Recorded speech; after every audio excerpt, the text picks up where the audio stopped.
Vamos a hablar hoy en el Domingo de Ramos de esa entrada triunfal del Señor, y la propuesta que quiero hacerles desde la Escritura es mirar este texto como una radiografía de la iglesia actual. La entrada triunfal, el Domingo de Ramos, vamos a tratar de verlo como una radiografía de lo que es la iglesia hoy. Porque una de las cosas que hemos aprendido en casa es que la Biblia no es verdad solamente porque sus relatos sucedieron. La Biblia es verdad porque sucede.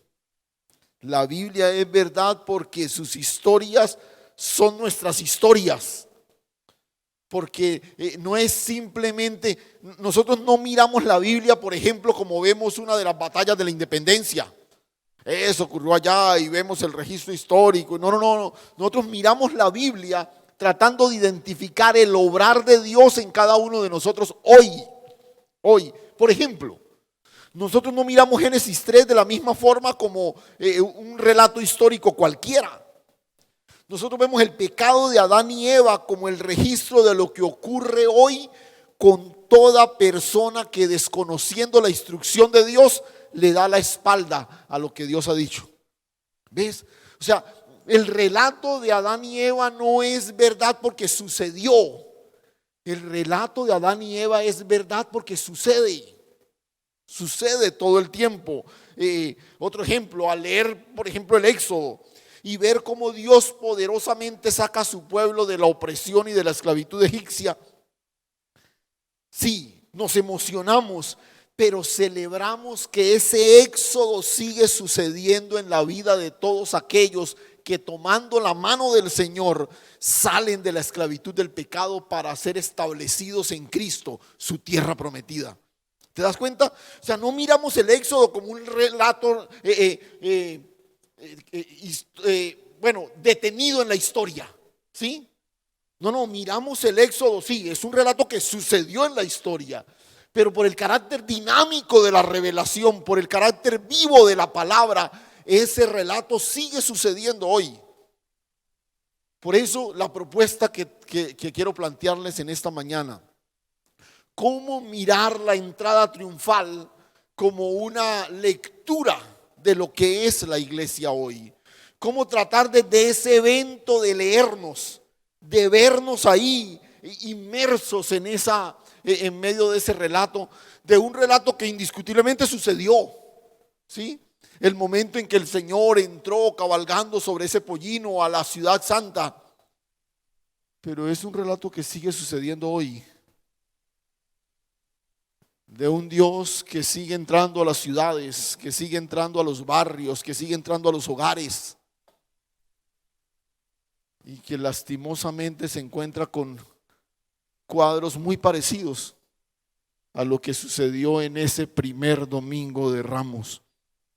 Entonces, con esa convicción en mente, quiero que miremos este episodio que, repito, está enmarcado dentro del calendario litúrgico y que hoy queremos centrar nuestra atención y ser edificados por lo que ahí está. Vamos a ir a Lucas capítulo 19 y vamos a leer los versos entre el 28 y el 40. Lucas capítulo 19, entre los versículos 28 y 40. ¿Listos? Dicho esto, iba adelante subiendo a Jerusalén, y aconteció que, llegando cerca de Betfagé y de Betania, al monte que se llama de los Olivos, envió 2 de sus discípulos diciendo: id a la aldea de enfrente, y al entrar en ella hallaréis un pollino atado, en el cual ningún hombre ha montado jamás. Desatadlo y traedlo. Y si alguien os preguntare por qué lo desatáis, le responderéis así: porque el Señor lo necesita. Fueron los que habían sido enviados y hallaron como les dijo. Y cuando desataban el pollino, sus dueños le dijeron: ¿por qué desatáis el pollino? Ellos dijeron: porque el Señor lo necesita. Y lo trajeron a Jesús. Y habiendo echado sus mantos sobre el pollino, subieron a Jesús encima, y a su paso tendían sus mantos por el camino. Y cuando llegaban ya cerca de la bajada del monte de los Olivos, toda la multitud de los discípulos, gozándose comenzó a alabar a Dios a grandes voces por todas las maravillas que habían visto, diciendo: bendito el Rey que viene en nombre del Señor, paz en el cielo y gloria en las alturas. Entonces algunos de los fariseos de entre la multitud le dijeron: Maestro, reprende a tus discípulos. Él respondiendo les dijo: os digo que si estos callaran, las piedras clamarían. Cuando leo este pasaje, una de las dificultades que uno tiene con estos pasajes, y digo dificultades porque son pasajes tan claros, que se recrean de tantas formas y que de alguna manera uno ha predicado tantas veces, ¿no? Porque todos los años hay Semana Santa, aunque ustedes no lo crean, todos los años hay, ¿cierto? Entonces llega un momento en que uno mira el texto y uno dice: bueno, ¿qué? Y cuando uno predica en la misma congregación por más de 20 años, pues ya el pastor ya... Entonces por ejemplo, yo leo este pasaje y siempre tengo la tentación de hablar del dueño del burro. O sea, es una fascinación con ese hombre. Realmente, yo siempre he dicho, cuando llegue al cielo lo voy a buscar. Yo tengo que hablar con él. Es fascinante cómo este hombre, sin más explicaciones que esa, entregó el animalito. ¿Y ustedes por qué están desatando? Es que el Señor lo necesita. No necesito más explicaciones. Y vuelvo y digo, a mí ese detallito de este texto siempre me ha cautivado. Yo digo, si fuéramos todos así, ¿te imaginas lo espectacular de la dinámica de la iglesia? Que simplemente le entregáramos lo que sea si Él lo necesita, ante los deseos de Él, que esa fuera nuestra respuesta, sería espectacular. Pero hoy no quiero que hablemos del dueño del burro. Hoy vamos a mirar otro detalle. En este punto del ministerio de Jesús, para usar una palabra muy popular hoy en día, su popularidad ha alcanzado un pico muy elevado, ¿no? Estamos en la era de los picos, ¿cierto? Entonces, la popularidad de Jesús ha llegado a un pico casi pandémico, ¿no? Y ya Él ha venido recorriendo aldeas, ciudades, pueblos, sanando personas, predicando, incluso alimentando multitudes, y ha provocado un magnetismo en todos los sectores. La gente está fascinada con este predicador itinerante, pero también ha generado un antagonismo de parte de la clase dirigente religiosa. La nación entera tiene una cita para una de las festividades más importantes en Jerusalén. Todo el mundo se desplazaba a Jerusalén, y lo particular de esta fiesta es que aún los que no vivían dentro de la geografía de la nación, que vivían en otros países, venían a esta festividad. Pero además de eso, era una fiesta que atraía a muchos extranjeros.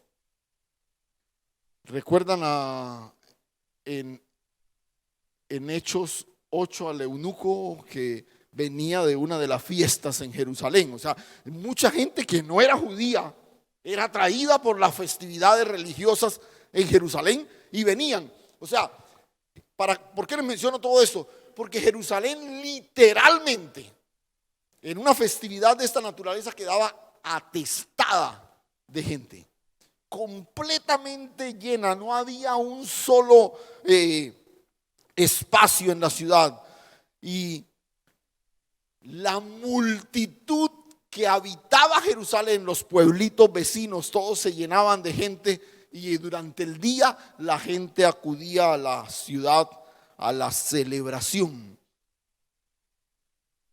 Y ese es el primer detalle que quiero que apreciemos en un intento de leer la realidad de la iglesia hoy desde este relato. Entonces, la primera cosa que quiero proponerles: la multitud de ese día es un reflejo de la conformación de la iglesia hoy.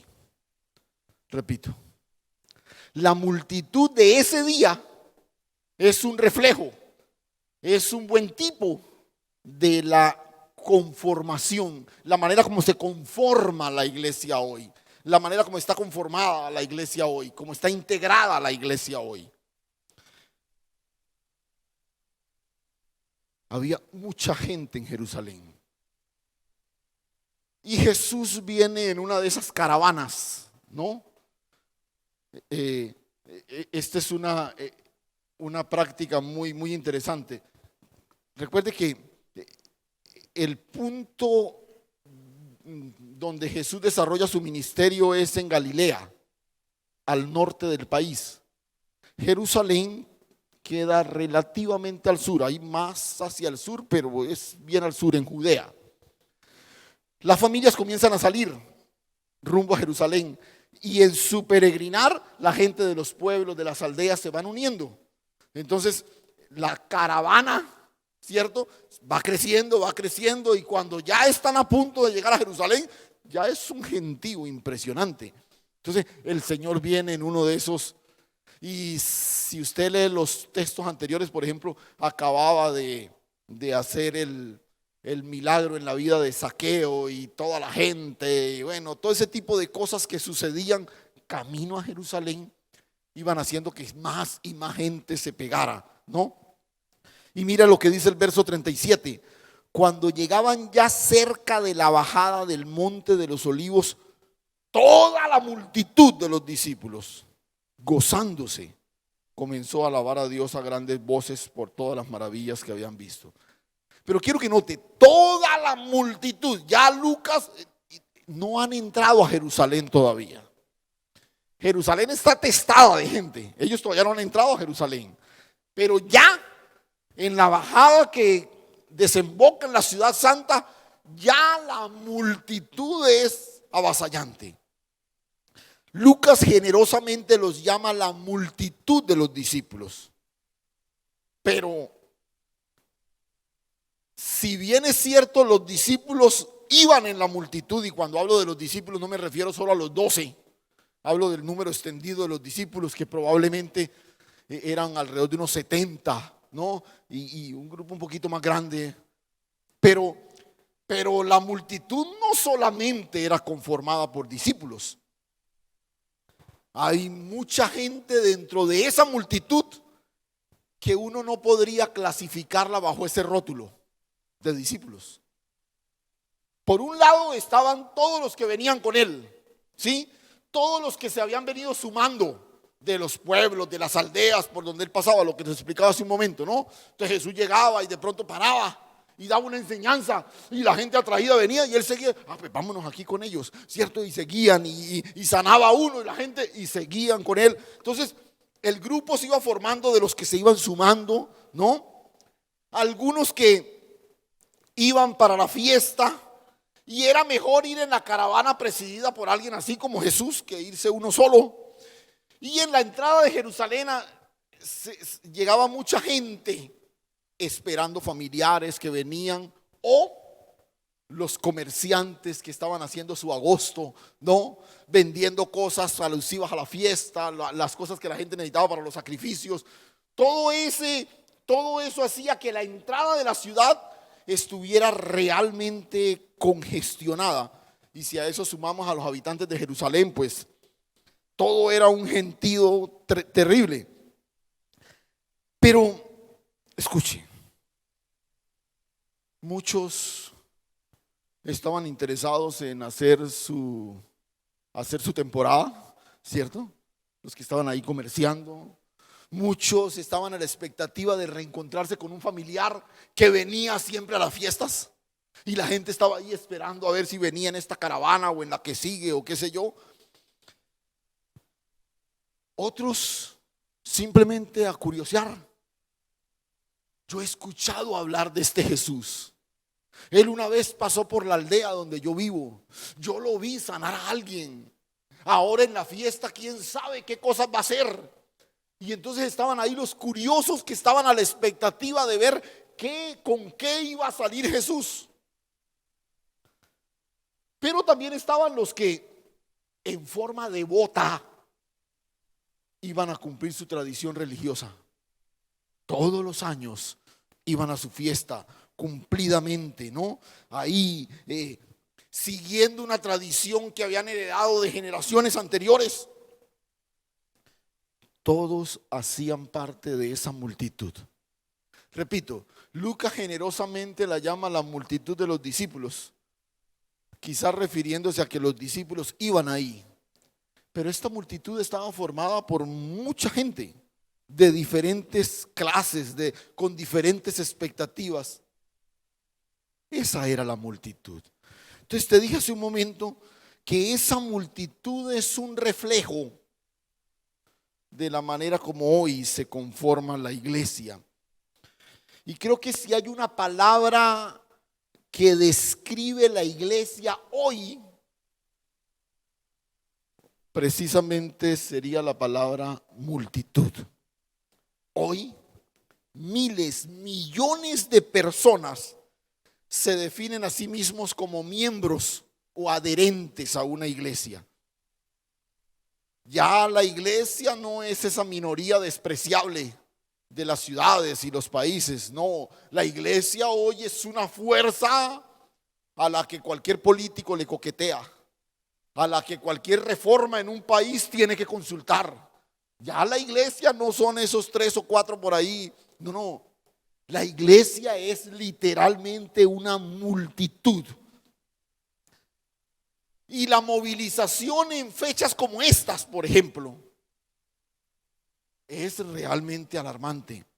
Incluso es tanta la movilización en una festividad como esta, que en muchos lugares del mundo tuvieron que decretar algunas medidas excepcionales para evitar la masiva propagación del virus que hoy se combate en muchos países, ¿no? Es tanto así que tuvieron que decir, venga, cerremos lugares de culto, nada de procesiones, nada de peregrinaciones, nada de ese tipo de cosas. ¿Por qué? Porque es tanta la gente, es tanta la multitud de la iglesia que sale a este tipo de cosas que tuvieron que tomar medidas. Pero, ¿cómo está realmente conformada esta iglesia? Una iglesia conformada por personas que se mueven en respuesta a una tradición religiosa que han conservado por años, que los lleva cada fin de semana a reservar la butaca de una congregación local para cumplir una cita. Una iglesia llena de personas que acuden a la expectativa curiosa de que Dios haga algo en sus vidas digno de celebrar. Una iglesia que hace de sus espacios momentos para reencontrarnos, para desatrasarnos de conversaciones pendientes. Una iglesia que se volvió el mejor escenario para hacer negocios, donde se salve la temporada. Una iglesia conformada por seguidores que, si bien van ahí, nunca han pasado de ahí. Porque los seguidores iban ahí, pero nunca asumieron un compromiso más allá. Seguidores que conocen el contenido de los discursos del Señor, han sido testigos de muchos de sus milagros, pero nunca han asumido un compromiso con Él. Pero también en esa multitud, también en la iglesia hoy están los discípulos. Aquellos que han abrazado con toda pasión el llamado del Señor. Aquellos a quien el Señor comisiona. Y aquellos que se mueven en obediencia. Nota, ¿a quién mandó el Señor a buscar el burrito? A uno de sus discípulos. No fue a cualquiera de la multitud. Ey, pelado, ven acá. Va. No. Porque Él envía y comisiona ¿a quiénes? A los discípulos. Los demás están ahí. Son parte de la multitud. Los discípulos son aquellos que están inmersos en un proceso de transformación. Sí, a veces le embarran, claro que sí. A veces huyen en momentos claves. Eventualmente niegan a su Señor, pero están tan identificados con su maestro que no tienen problema en regresar pidiendo perdón para ser restaurados. ¿Esos eran los discípulos perfectos? No, no, para nada. Pero amaban a su Señor, pero estaban comprometidos con su Señor. Estaban dispuestos a negarse a sí mismos para tomar la cruz y ir en pos de Él. Si tú observas, la multitud de ese primer domingo de Ramos era tan heterogénea como la multitud que identifica la iglesia de hoy. Y escúchame, esto es prácticamente inevitable. Esto es prácticamente inevitable. Pero el gran desafío para ti es que tú tengas claro cuál es tu identidad en la multitud. ¿Eres uno de los de la tradición? ¿Eres uno de los que está ahí? ¿Eres uno de los que va porque todos van? ¿O eres un discípulo que ha asumido un compromiso con el Señor en respuesta a su llamado y que está dispuesto a ir a pesar de tus hierros y tus errores, a ir a donde el Señor te comisiona? Repito, ni siquiera el Señor se tomó la molestia de cernir la multitud. ¿Recuerdan aquella parábola del trigo y la cizaña? Dice, los labradores dicen, arrancamos la cizaña. Y dice, no, déjenla, que crezca juntamente con el trigo. En el momento de la siega se sabrá. Ni siquiera el Señor se pone en ese trabajo. Pero tú y yo necesitamos tener claro cuál es nuestra identidad dentro de la multitud. Ese sí es el desafío. No, que es que vamos a formar una iglesia de solo discípulos. Aquí no cabe ninguno que no. No. Y tampoco se trata de estar mirando, ay, este sí, este no, este más. No, eso no nos corresponde tampoco a nosotros. Soy yo el que tengo el desafío de saber cuál es mi identidad dentro de la multitud. Segundo, el segundo elemento que quiero que identifiquemos, y lo he llamado así: el lenguaje de la iglesia responde a lo recibido por tradición, no a lo entendido por revelación. Está como complicado, ¿cierto? Pero ya lo miramos repito, el lenguaje de la iglesia responde a lo recibido por tradición y no a lo entendido por revelación. Es interesante lo que pasó ese día. Otra vez, viene esa multitud heterogénea, donde vienen discípulos, yo creo que en esa multitud había gente que por primera vez estaba viendo a Jesús. Y estaban como que, ese es del que tanto hablan, pero yo lo veo como igualito a todos. ¿Qué tiene de especial? Y la gente estaba ahí. Pero de un momento a otro, mira el fenómeno que sucedió. Llegan con el burrito. Los discípulos se quitan su manto, lo ponen sobre el animalito. Entonces la gente está viendo que los discípulos se quitan el manto. Y adivinen qué hizo la gente. Pues se quitó el manto. Entonces los discípulos ellos también se lo quitan. De pronto, pues ellos pusieron el manto sobre el animalito y cargaron a Jesús. Cuando los demás vieron que, ¿y dónde pongo el manto? Pues lo tiraron en el piso. ¿Sí? Y entonces él comenzó a caminar. Entonces la gente que veía, ya no tengo manto, ya no. Y entonces arrancaban las ramas. Y de un momento a otro, esa multitud, como si lo hubieran ensayado, se unieron en una sola voz, en un coro que vitoreaba al Señor, que alababa al Señor. Una respuesta completamente espontánea de una multitud. Y uno comienza a escuchar en la multitud una serie de expresiones que a priori uno diría, wow, esto sí es avivamiento. No, es que mire, una respuesta espectacular. Y ahí el mismo versículo que estábamos viendo, bueno, trajeron, verso 35, dice, trajeron a Jesús habiéndole echado el manto, la gente tendía el manto. Verso 37, llegando ya cerca de la bajada, toda la multitud de los discípulos, gozándose, comenzó a alabar a Dios a grandes voces por todas las maravillas que habían visto, diciendo: bendito el Rey que viene en nombre del Señor, paz en el cielo y gloria en las alturas. Wow. Es increíble el frenesí de la multitud en ese momento. Parecía la espontánea respuesta al reconocimiento mesiánico, porque están citando literalmente un salmo mesiánico. O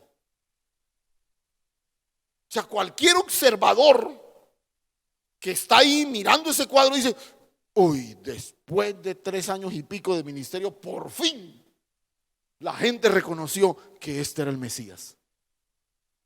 Era una respuesta espontánea. Todo el mundo está gritando. Lucas menciona incluso, dice que la gente comenzó a alabar a Dios, grandes voces de todos los que estaban ahí. Un lenguaje específico, un lenguaje que es propio de la adoración, de la exaltación a Dios. Por eso este evento se le conoce como la entrada triunfal, porque realmente todo parecía triunfal ese día. Todo ese gentío gritando, clamando y celebrando. Pero escuchen, la gente pronunciaba con sus labios lo que no entendía en su espíritu. Cantaban con emoción lo que no creían por convicción. Y usted era: pastor, pero ¿usted por qué hace una afirmación de esa naturaleza? Porque si lo de ese domingo hubiese sido por convicción, el grito del viernes no hubiese sido: crucifíquenle. La misma multitud, la misma. Esos que aquí están gritando alabanzas a Dios. ¿Por qué? ¿Por qué sucedió eso ese día? Porque estamos frente a un pueblo que necesitaba un Mesías, un Salvador. No importa quién es, no importa qué pretenda, no importa qué enseñe, no importa para ellos. Lo único que esperaban es que ese Mesías respondiera a lo que ellos estaban buscando. Y si este es, pues hagámosle. Celebremos que tal sea. Otra vez, no están hablando de una convicción que hay en sus corazones frente a la identidad de ese hombre. No. Por eso no dudaron en unirse a los coros, en arrancar ramas, en sumarse a la euforia popular. Pero en el fondo, ninguno de ellos conocía las verdaderas pretensiones del Señor.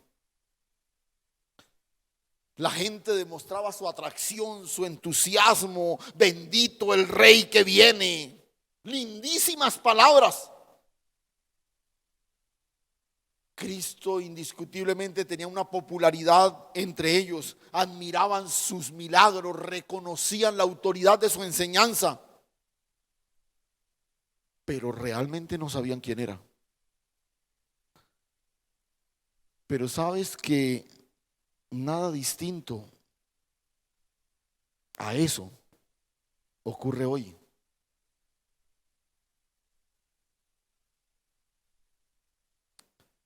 Tenemos un repertorio de declaraciones, de eslogan, de canciones que hacen parte del lenguaje que llena los labios de la gente en las iglesias.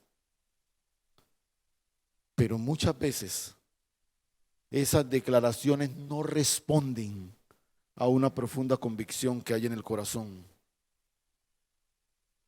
Nosotros podemos aquí cantar hasta las lágrimas una hermosa canción y salir detrás de esa puerta a vivir completamente distinto a lo que acabamos de cantar. Podemos recitar en coro declaraciones motivadoras y de victoria, y cuando salimos de aquí vivir en depresión y en derrota. Podemos hablar maravillas del cielo esperado, mientras aquí vivimos en un infierno aterrador. La victoria cristiana se volvió un canto, no una realidad cotidiana. La sanidad es solo una promesa, no una apropiación personal.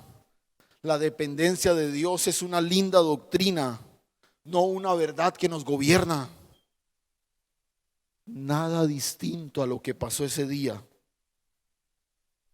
cuando en las afueras de Jerusalén coincidieron tantas personas cantando lo mismo. El gran problema que se evidencia cuando tu lenguaje es el resultado de la tradición y no de la revelación es que hoy puedes cantar y gritar expresiones que reconocen la soberanía de Dios y 5 días después pedir que lo crucifiquen. Ese es el riesgo. Ese es el verdadero riesgo. Miremos un tercer aspecto. Una iglesia tan centrada en su expectativa que no puede identificar la expectativa de Dios. Repito, una iglesia tan centrada en su expectativa, lo que ella quiere, que le cuesta trabajo identificar lo que Dios quiere. Y esto está estrechamente ligado a lo que acabamos de mencionar, pero quiero destacarlo por separado para enfatizar precisamente su importancia, la importancia de la expectativa, de lo que la iglesia espera en contraste con lo que Dios espera. Lo que la gente esperaba ese día del Mesías que estaban, entre comillas, coronando popularmente, y lo que realmente el Señor quería hacer al entrar a Jerusalén. Ese día toda esa multitud tenía la expectativa de un Salvador, de un Mesías político, alguien que los liberaría de la opresión de Roma. Y mire, el razonamiento era muy lógico. Si este tipo tiene el poder para hacer los milagros que ha hecho, es que este hombre ha hasta resucitado gente. Ha alimentado miles de personas con solo unos panes en la mano. O sea, era obvio que ellos de alguna manera tuvieran toda esa expectativa frente a este hombre. Pero lo que ellos esperaban era que él pudiera librarlos del yugo de los romanos. Ellos interpretaron la redención como revolución. Y a pesar de que el Señor les explicó la naturaleza de su reino, no lo quisieron entender. Lo aclamaban como rey, pero por razones equivocadas.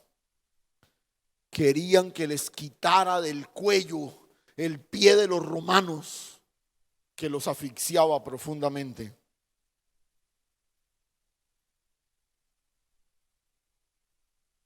A veces pienso que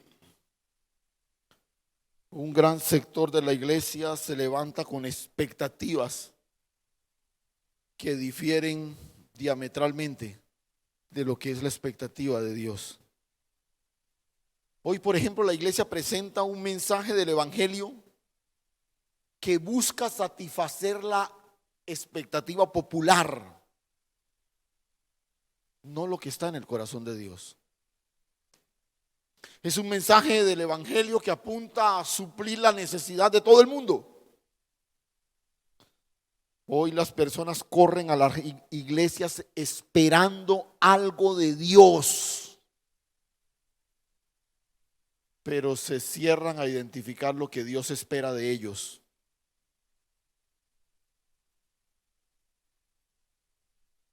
Somos una iglesia que vive esperando que Dios haga lo que anhela nuestro corazón, y no una iglesia que vive en función de lo que Dios quiere. Y te voy a poner un ejemplo que está muy ligado con lo que sucedió ese día. En la historia reciente de la iglesia y particularmente en nuestro país, hemos visto la incursión de la iglesia en la esfera política. Y es muy interesante porque la incursión de la iglesia en la política está muy alineada con lo que había en la mente de los habitantes de Jerusalén ese día. Hoy, como iglesia, estamos convencidos que todo desequilibrio social se acabará el día que nuestros representantes y pastores ocupen las sillas principales de la administración pública. Estamos convencidos que todo ese desequilibrio se acabará el día que los cristianos, los pastores y representantes cristianos se monten en esos lugares. Pero quizás no hemos consultado el corazón de Dios sobre el verdadero compromiso político de la iglesia hoy. ¿Qué pasaría si esa multitud que hoy conforma la iglesia nos convirtiéramos en excelentes ciudadanos, personas comprometidas con el pago de nuestras obligaciones, creyentes que asumen su responsabilidad frente al medio ambiente, trabajadores cumplidores, jefes justos, hombres y mujeres que crían a sus hijos con valores de reino, personas que participan de los escrutinios políticos dando su voto por convicción y no por conveniencia? La iglesia que somos tantos, indiscutiblemente algo poderoso ocurriría. Y mira, no necesitaríamos ni siquiera hacer campañas costosas para nuestros representantes. No necesitaríamos buscar alianzas contaminantes con otros sectores políticos. Es más, no necesitaríamos incluso personas que fueran elegidas, porque veríamos con nuestros ojos el efecto de la levadura leudando la masa. Pero otra vez, al igual que esa multitud, estamos convencidos que si nos montamos allá, eso cambiará radicalmente la historia. Pero nuestra expectativa sobre un tema como el de la política, por ejemplo, y cité este ejemplo, pero usted lo puede hacer el mismo ejercicio en cualquier otro tema. Yo me temo que no es el mismo que está en el corazón de Dios. Y el pasaje mismo nos muestra qué es lo que Dios espera. Si tú observas el evento inicial que narra el texto que leímos, ahí está la respuesta. Lo que Dios espera, escúchame, es que su iglesia, sus discípulos se muevan en obediencia, aún frente a cosas que no son ni tan claras ni tan lógicas, pero si vienen de la boca de Dios, obedécelas. Escucha esto. Ahí vienen todos. Y el Señor se para y llama a uno de sus discípulos y le dice: vayan allá a la aldea del frente. Y cuando entren, van a encontrar un pollino atado. Desátenlo y tráiganmelo. Y si les preguntan algo, digan que el Señor lo necesita. Venga. ¿Cómo le suena eso? Venga, pero por lo menos a la casa de quién es que vamos. O sea, ¿Y qué tal entremos y ese pueblo esté lleno de burros por todos lados? ¿Cuál cogemos? ¿Cierto? No te lo específico. El que, pues, ¿por qué no cogemos uno que esté suelto? Porque el que está atado, si está atado es que tiene dueño. Cojamos uno que, no, el que está atado.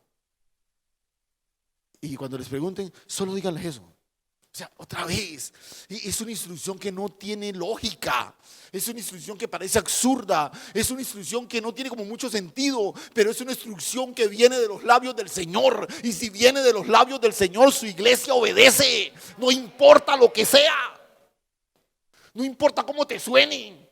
Es que a mí eso no me parece tan lógico. Es que yo creo que eso no, es que vuelvo y te digo, yo no estoy para cuestionar la lógica del Señor, yo estoy para obedecer a lo que Él declara. Pero no dejemos por fuera al personaje de mi admiración. El tipo simplemente lo entregó. Ah, el Señor lo necesita. Ah, llévenselo. Punto.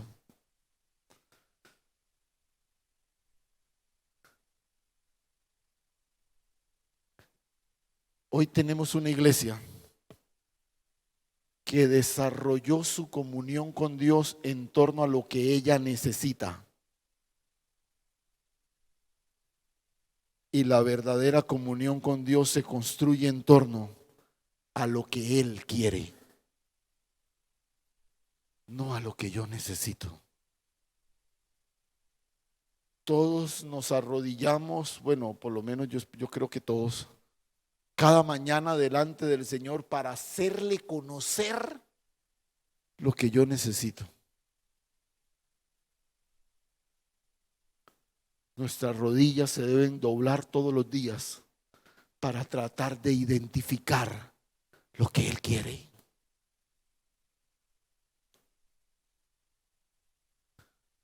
Escúchame,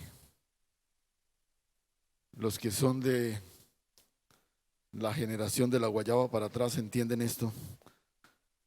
La iglesia no es la isla de la fantasía. ¿Recuerdan? El avión. Allá donde la gente iba a que le cumplieran todos sus... Bueno, estos muchachos de hoy no saben de qué. ¿Eso qué es? No.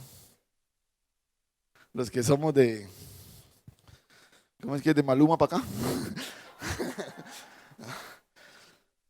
La iglesia no es la isla de la fantasía donde se cumple el deseo de todos sus fieles. La iglesia es el cuerpo de Cristo donde se manifiesta la vida del Hijo y se da cumplimiento al propósito eterno del Padre.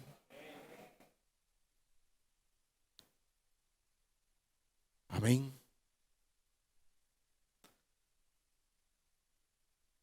¿Quieren que lo repita o no? La iglesia no es la isla de la fantasía donde se cumple el deseo de todos sus fieles. La iglesia es el cuerpo de Cristo, donde se manifiesta la vida del Hijo y se da cumplimiento al propósito eterno del Padre. Esto no tiene que ver con nosotros. Y una más, en esa lectura, en esa radiografía que estamos intentando hacer hoy, desde el evento del primer domingo de Ramos. Ese evento refleja una iglesia que conoce la Biblia, pero no reconoce la palabra. Otra vez, una iglesia que conoce la Biblia, pero no reconoce la palabra. Y es muy interesante lo que ocurrió ese día a la altura del verso 39. Dice que habían ahí algunos de los fariseos de entre la multitud. También hay fariseos en la multitud. Y le dijeron: maestro, reprende a tus discípulos. Él respondiendo les dijo: os digo que si estos callaran, las piedras clamarían. ¿Por qué tanta urgencia de parte de los fariseos de que el Señor mande callar a sus discípulos? Porque los fariseos reconocieron algo, o mejor, ellos lograron identificar algo que la gran mayoría en la multitud, estoy seguro, ni se dio cuenta. Cuando los fariseos que están ahí comienzan a ver lo que está sucediendo, que aparecen los discípulos con el burrito ese, la gente le pone los mantos, montan a Jesús encima, el tipo comienza a bajar y la gente estalla en adoración y palmas y esto. Todos ellos, conocedores de la Escritura, inmediatamente vieron en la escena que estaban observando el cumplimiento de las profecías. Y eso los llenó de terror. Esto es blasfemia. Por favor, Señor, yo sé que usted entiende lo que está pasando aquí. Mándeles que se callen. No todos estaban contentos con lo que estaba pasando. Los fariseos no. Ellos estaban observando, ellos estaban criticando, ellos estaban observando las obvias referencias mesiánicas que aquel episodio tenía. Sin duda, muchos se dejaron envolver en la euforia popular, pero los religiosos, los que conocían la Escritura, ellos sí se la pillaron. Todo lo que está ocurriendo está anunciado en la palabra. Esa figura del Señor ingresando a la ciudad montado en un pollino, eso es lo que dice el profeta Zacarías. Allí en el capítulo 9, verso 9, literal: alégrate mucho, hija de Sión, da voces de júbilo, hija de Jerusalén. He aquí tu rey vendrá a ti, justo y salvador, humilde y cabalgando sobre un asno, sobre un pollino, hijo de asna. Igualito, exactamente igual, literal a como lo registró el profeta Zacarías.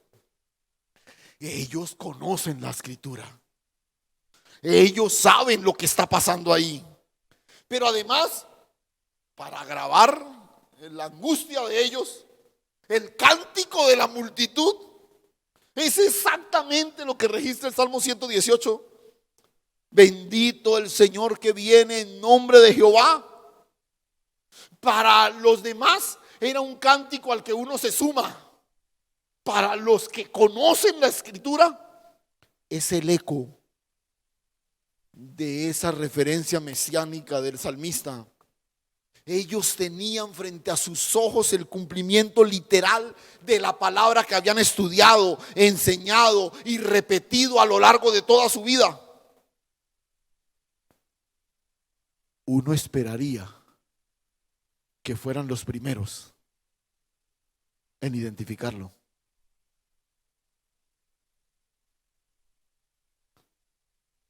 Conocían la Escritura, pero desconocieron la palabra hecha vida, la palabra hecha carne. Conocían la Escritura. En lugar de asumir una postura abierta, dejarse guiar por el Señor, permitir la guía del Espíritu Santo de Dios, reaccionaron desde su calcitrante religiosidad y se privaron de ser los primeros en reconocer la grandeza del Rey de Reyes entrando ese día a la ciudad santa. No pudieron reconocer el Emanuel.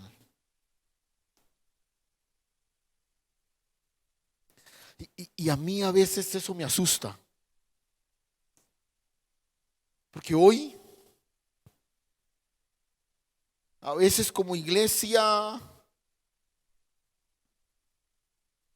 tenemos un celo en defender nuestra tradición y nos privamos de reconocer en la Escritura la revelación de Dios.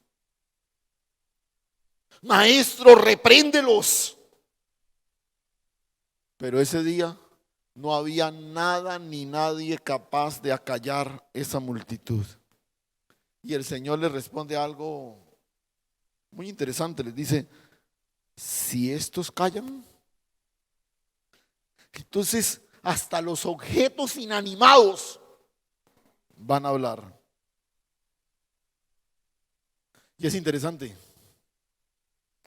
La naturaleza sabe perfectamente quién es el Señor, quién es el Cristo.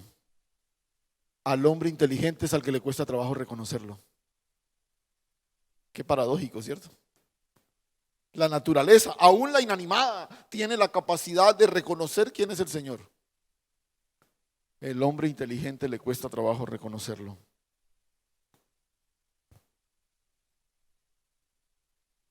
El gran desafío es poder encontrarnos con Él en la Escritura. No es cuánto sabes de la Biblia, es cuánto reconoces a Cristo en lo que sabes.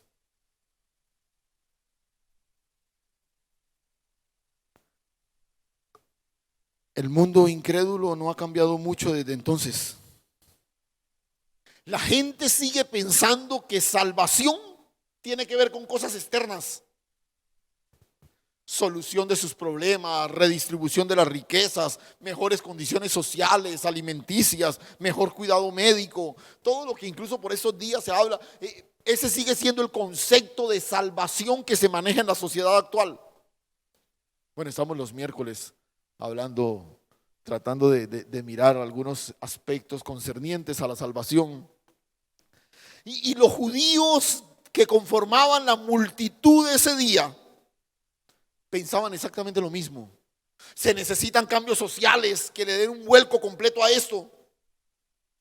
Y hoy en día el mundo receta cambios sociales como si fuera una medicina que el mundo enfermo necesita. Sin embargo, no logran identificar que el mayor problema que tiene la humanidad hoy es espiritual. Y la razón de sus problemas es el pecado. Y así como ese grupo de judíos no quisieron reconocer a Cristo que estuvo entre ellos, hoy estamos en medio de una sociedad que ve la evidencia del poder de Dios manifestado en muchas esferas, pero se niega a reconocerlo. Pero bueno, que la sociedad actúe así, pues eso es lo normal del hombre natural. Pero lo preocupante tiene que ver con la iglesia misma.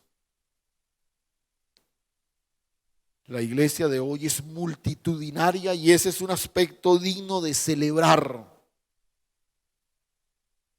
Pero la reflexión no es cuántos somos. La reflexión es quiénes somos. Recuerda que el gran desafío en medio de esa multitud es identificar si eres un discípulo. Es validar tu identidad. Dentro de esa multitud llamada iglesia, ¿cuál es mi identidad? ¿Soy un discípulo? ¿O simplemente alguien atraído por un sistema de valores que me parece noble y bueno? No, vaya a la iglesia, que eso allá enseñan cosas buenas, eso algo le sirve.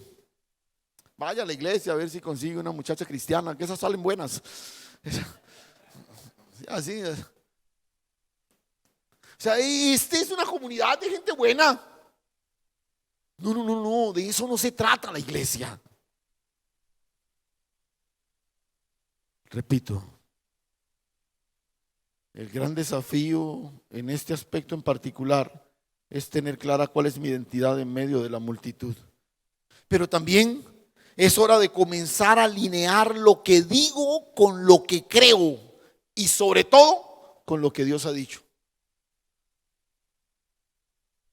Yo no puedo seguir articulando un lenguaje que descanse en la tradición, sino una palabra que sea el reflejo de la revelación a la que soy expuesto diariamente. No podemos seguir siendo una iglesia que dice cosas muy bonitas, pero que vive realidades horrorosas. Una iglesia que tiene un lenguaje litúrgico que dista mucho de su experiencia cotidiana.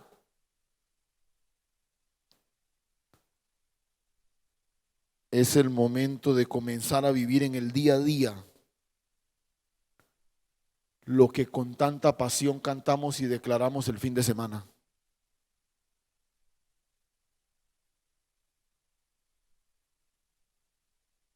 Pero también necesitamos volver a centrar nuestra atención en lo que Dios quiere y dejar de lado lo que egoístamente nosotros anhelamos. Ya basta de estar cuestionando a Dios. ¿Por qué no me pasa esto? ¿Y por qué a mí me ocurre esto? ¿Y por qué lo uno y lo otro? Ya basta de tantos cuestionamientos a Dios y volcarnos decididamente a la ruta de la obediencia. Es el momento de entregarle a Dios nuestros pollinos, nuestro tiempo, nuestros recursos, nuestros anhelos, todo. Si Él lo quiere, todo es de Él, porque finalmente no somos nada sino en Él.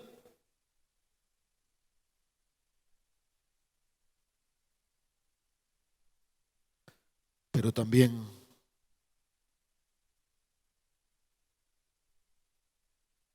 necesitamos volver a ser la iglesia que identifica a Cristo en la revelación. La palabra no puede seguir siendo el manual que usamos para juzgar a otros. Y vea cómo anda y eso que la palabra dice.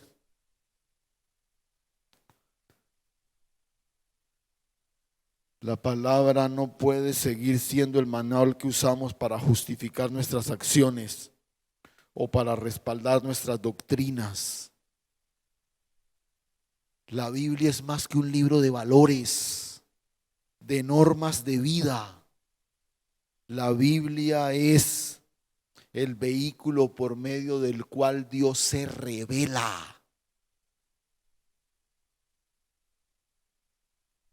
Si abres la Biblia y no puedes identificar a Cristo, hiciste un bonito ejercicio literario simplemente. Jesús entró en la santa ciudad y aunque una multitud lo aplaudió con palmas, pocos lo recibieron en el corazón. Esa historia es real, es verídica, pero es también la historia de hoy. El Señor sigue ingresando a escenarios santos, como los auditorios de los templos. Sigue entrando en ciudades, en familias que están listas para recordar y celebrar un evento, pero a veces renuentes a recibirlo con arrepentimiento. ¿Sabes qué es lo especial de ese culto de avivamiento? Del primer domingo de Ramos.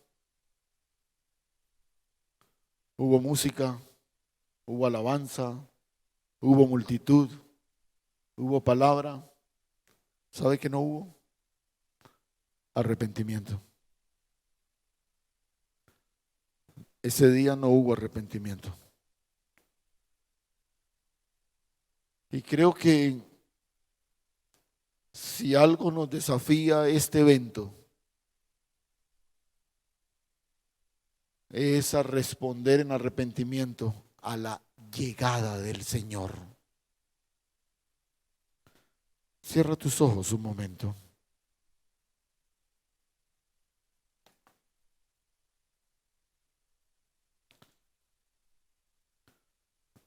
Padre, gracias.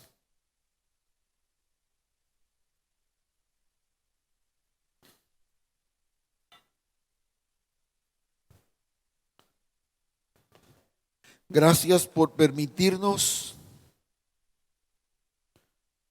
hoy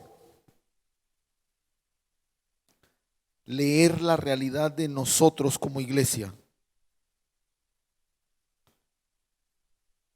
Desde un evento que es verdad porque sucedió, pero que sobre todo es verdad porque sucede hoy.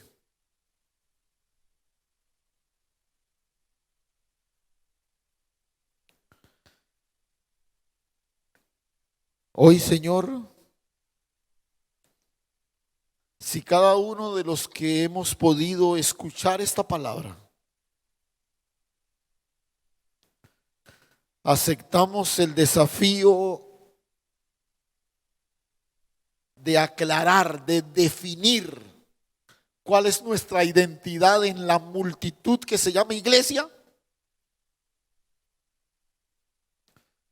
todo este tiempo habrá valido la pena, Señor. Si hoy estamos listos a dejar de lado nuestra tradición para abrazar una búsqueda desesperada de Cristo en la revelación, habrá valido la pena, Señor. Si estamos dispuestos a renunciar a lo que queremos por abrazar lo que tú quieres, entonces este domingo de Ramos tendrá un significado distinto al del primero allá en Jerusalén. Tú eres el Señor de la iglesia. Tú eres el dueño de la iglesia. Tú eres el rey de la iglesia. Pero nosotros, Señor, queremos ser